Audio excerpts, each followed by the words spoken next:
नमस्कार, मैं शालिनी और आप देख रहे हैं नेक्स्ट 9 पॉलिटिकल बाइट।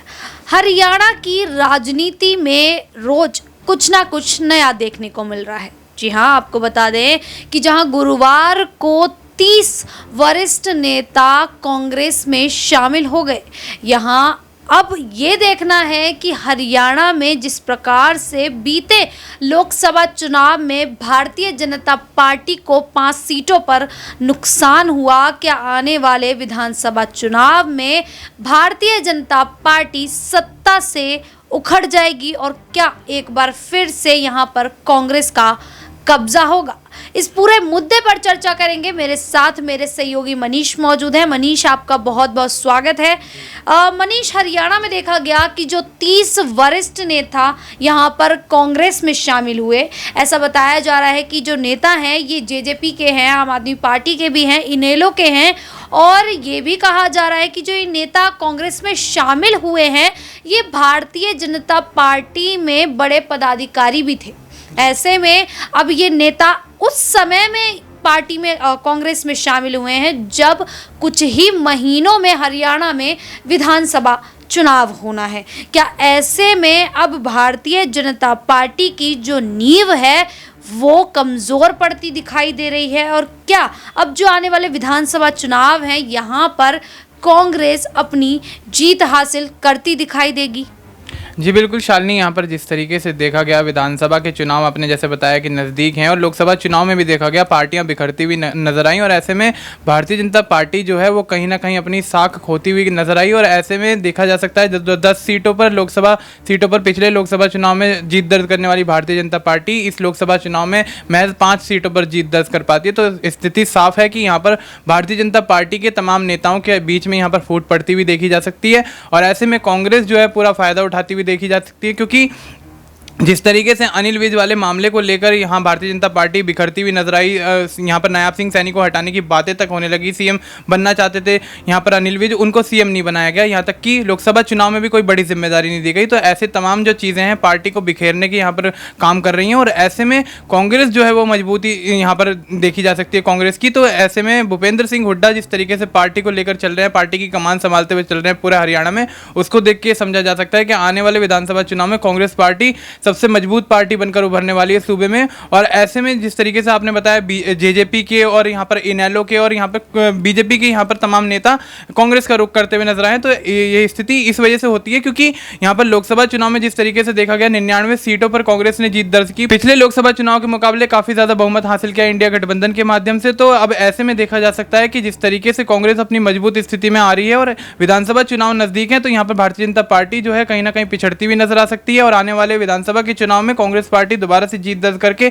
यहाँ पर एक कांग्रेस का चेहरा यहाँ पर मुख्यमंत्री बनता हुआ देखा जा सकता है। मनीष, यहाँ पर दुष्यंत चौटाला ने भी बड़ा बयान दे दिया। उन्होंने कहा कि वो राज्यसभा में जो राज्यसभा के चुनाव होंगे उसमें वो पूरे तरीके से यहाँ पर कांग्रेस का साथ देंगे। अब ऐसे में उन्होंने ये भी कहा कि आने वाले भविष्य में भी वो कभी भी बीजेपी के साथ गठबंधन में नहीं दिखाई देंगे। उन्होंने इतना बड़ा बयान दिया है। अब ऐसे में ये कहा जा सकता है कि दुष्यंत चौटाला की जो नाराजगी अब देखने को मिल रही है, और जो दुष्यंत चौटाला भारतीय जनता पार्टी से लगातार ये कह सकते हैं कि 4.5 साल का गठबंधन था उनका, वो गठबंधन टूट जाता है, और जब वो गठबंधन टूट गया है तो ऐसे में दुष्यंत चौटाला ने कांग्रेस का समर्थन कर दिया है। यहाँ पर दुष्यंत चौटाला बीजेपी की मुश्किलें बढ़ाने में प्रमुख दावेदार साबित हो सकते हैं। जी बिल्कुल, जिस तरीके से आपने दुष्यंत चौटाला का जिक्र किया और पूरे राजनीतिक घटनाक्रम को अगर देखा जाए तो यहाँ पर भारतीय जनता पार्टी जो है कहीं ना कहीं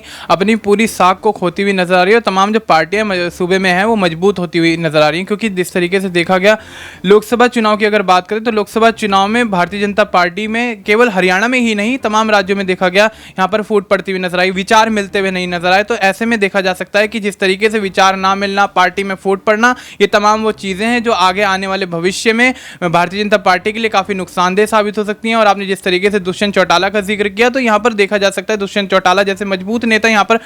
पार्टी को आगे बढ़ाने में यहाँ पर अहम भूमिका अपनी निभा सकते हैं। और ऐसे में देखा जा सकता है कि यहाँ पर निर्णायक भूमिका में कांग्रेस जो पार्टी है वो काफ़ी ज़्यादा देखी जा सकती है। और यहाँ पर देखा गया है कि जिस तरीके से विधानसभा चुनाव से पहले यहाँ पर पूरी पार्टियाँ यहाँ पर एक दूसरे के खिलाफ यहाँ पर उतरती हुई नजर आ रही हैं। और अब हरियाणा में जब विधानसभा चुनाव नज़दीक है, महज जहाँ तक मुझे पता है कि 2 महीने से भी ज़्यादा का समय नहीं रहा है अब, और ऐसे में तमाम पार्टियों को तैयारियां करनी है, तैयारियों को लेकर तमाम पार्टियां यहाँ पर सजग सचेत हैं। और अब देखा जा सकता है कि जिस तरीके से हरियाणा की राजनीति बदलती हुई नजर आ रही है, तो आने वाले समय में परिणाम जो है वो काफ़ी ज़्यादा बदलते हुए नजर आ सकते हैं। और ऐसे में भारतीय जनता पार्टी को एक बड़ा झटका यहाँ पर लग सकता है और कांग्रेस जो है कहीं ना कहीं यहाँ पर सफल साबित हो सकती है। तमाम जो रणनीतियाँ वो कांग्रेस बना रही है। अच्छा मनीष, जिस प्रकार से संसद में देखा जा रहा है कि यहाँ पर राहुल गांधी जो प्रतिपक्ष नेता बने हैं या विपक्ष की ओर से, तो जो वो आवाज उठा रहे हैं, अब कहीं ना कहीं ऐसा देखा जा रहा है कि जहां भारतीय जनता पार्टी धर्म की राजनीति करती थी, धर्म के मुद्दों को उठाती थी,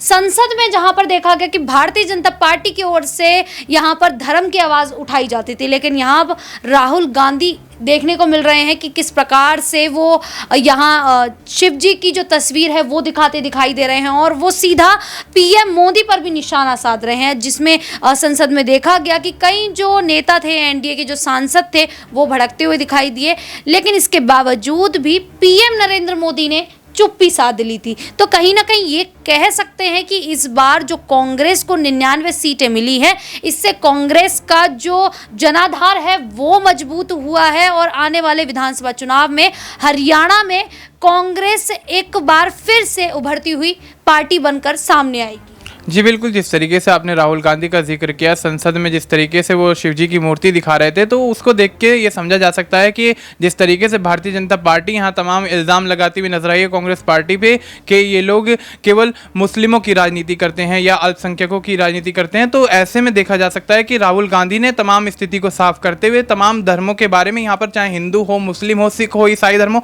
कोई भी धर्म हो, तमाम धर्मों के बारे में यहाँ पर मुद्दे उठाए हैं और उनको लेकर तमाम यहाँ पर विस्तृत बातचीत करते हुए नजर आए राहुल गांधी। और ऐसे में शिवजी की मूर्ति जो दिखाई गई है उस पर यहाँ पर भारतीय जनता पार्टी के नेता भड़क जाते हैं, भारतीय जनता पार्टी के तमाम आला अधिकारी भड़क जाते हैं और यहाँ पे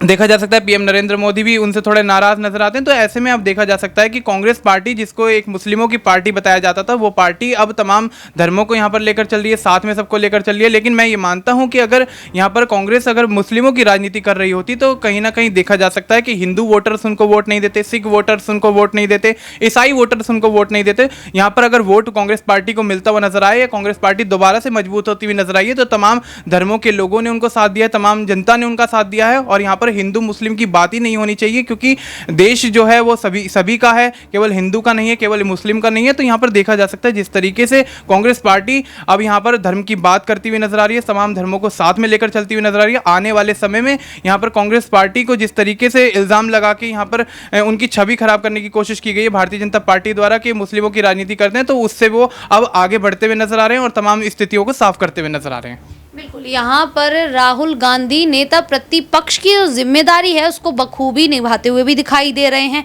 ऐसे में हरियाणा की बात चल रही थी और हरियाणा में देखा गया कि कांग्रेस एक बार फिर से मजबूती के कह सकते कि मजबूत तरीके से एक बार फिर से उभरती हुई नजर आ रही है, क्योंकि यहाँ पर 30 नेताओं का अचानक से कांग्रेस में शामिल हो जाना, ये कहीं ना कहीं भारतीय जनता पार्टी के लिए एक काफ़ी बड़ा झटका कह सकते हैं। और विधानसभा चुनाव आने में अब कुछ ही समय बाकी है, ऐसे में भारतीय जनता पार्टी को तमाम रणनीति बनानी होगी जिसके तहत वो विधानसभा चुनाव लड़े और यहाँ पर जीत हासिल करते दिखाई दे, क्योंकि हरियाणा में इस बार किसान भारतीय जनता पार्टी के समर्थन में नहीं है। ऐसे में कांग्रेस किसान समुदाय को साधने का प्रयास पूरा करेगी और यहाँ पर जीत हासिल करती दिखाई दे सकती है। फिलहाल के लिए इतना ही। इसी प्रकार की देश दुनिया से जुड़ी खबरों के लिए देखते रहिए नेक्स्ट 9 पॉलिटिकल बाइट।